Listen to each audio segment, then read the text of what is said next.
১৯১২ সালে তৈরি হয়েছিল পৃথিবীর সবচেয়ে বিলাসবহুল জাহাজগুলোর একটি, টাইটানিক। তখন অনেকে বিশ্বাস করত এই বিশাল জাহাজটি এতটাই শক্তিশালী যে এটি কখনো ডুববে না। কিন্তু ইতিহাস প্রমাণ করেছে প্রকৃতির সামনে মানুষের প্রযুক্তি কখনোই পুরোপুরি অপরাজেয় নয়। জানতে হলে সাথে থাকুন ব্রেইনস্টর্ম বাংলা। ২০ শতকের শুরুতে ব্রিটেনে তৈরি করা হয়েছিল এই বিশাল জাহাজটি। সেই সময়ের আধুনিক প্রযুক্তি ও অসাধারণ নকশা দিয়ে তৈরি হয়েছিল টাইটানিক। প্রায় ৮৮০ ফুট লম্বা এই জাহাজটি ছিল এক বিশাল ভাসমান শহরের মতো। এর ভিতরে ছিল বিলাসবহুল কক্ষ, রেস্তোরাঁ, সিঁড়ি আর অসংখ্য আধুনিক সুবিধা। ১৯১২ সালের এপ্রিল মাসে টাইটানিক তার প্রথম যাত্রা শুরু করে। ইংল্যান্ড থেকে আমেরিকার উদ্দেশ্যে হাজারো যাত্রী নিয়ে রওনা দেয় এই বিশাল জাহাজ। জাহাজে ছিল ধনী ব্যবসায়ী, ভ্রমণকারী পরিবার এবং শত শত ক্রু সদস্য। অনেকের কাছেই এটি ছিল স্বপ্নের ভ্রমণ।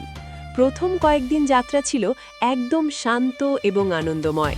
সমুদ্র ছিল শান্ত, আকাশ ছিল পরিষ্কার। কিন্তু উত্তর আটলান্টিক মহাসাগরে তখন ভেসে বেড়াচ্ছিল বিশাল বরফখণ্ড।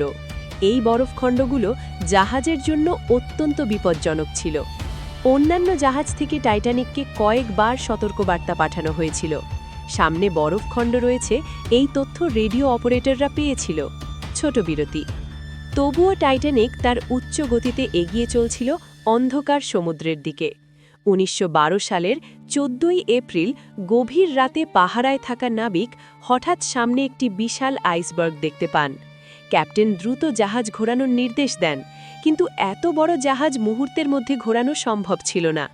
অবশেষে সেই বিশাল বরফখণ্ড টাইটানিকের পাশ ঘেঁষে আঘাত করে। জাহাজের নিচের অংশে বড় বড় ফাটল তৈরি হয়। সেই ফাটল দিয়ে সমুদ্রের ঠান্ডা পানি ধীরে ধীরে জাহাজের ভিতরে ঢুকতে শুরু করে। পরিস্থিতি বুঝে ক্রুরা দ্রুত যাত্রীদের লাইফ বুটে তোলার চেষ্টা শুরু করে। কিন্তু দুর্ভাগ্যজনকভাবে জাহাজে পর্যাপ্ত লাইফ বোট ছিল না। কয়েক ঘন্টার মধ্যেই বিশাল টাইটানিক ধীরে ধীরে সমুদ্রের গভীরে তলিয়ে যেতে থাকে। এই ভয়ঙ্কর দুর্ঘটনায় প্রায় ১৫০০ মানুষের জীবন হারায়। টাইটানিকের গল্প আজও আমাদের মনে করিয়ে দেয়, প্রযুক্তি যতই উন্নত হোক, প্রকৃতির শক্তি তার থেকেও অনেক বড়। ভিডিওটি ভালো লাগলে লাইক, কমেন্টস এবং শেয়ার করুন। নিত্য নতুন ভিডিও পেতে ফলো এবং সাবস্ক্রাইব করতে ভুলবেন না।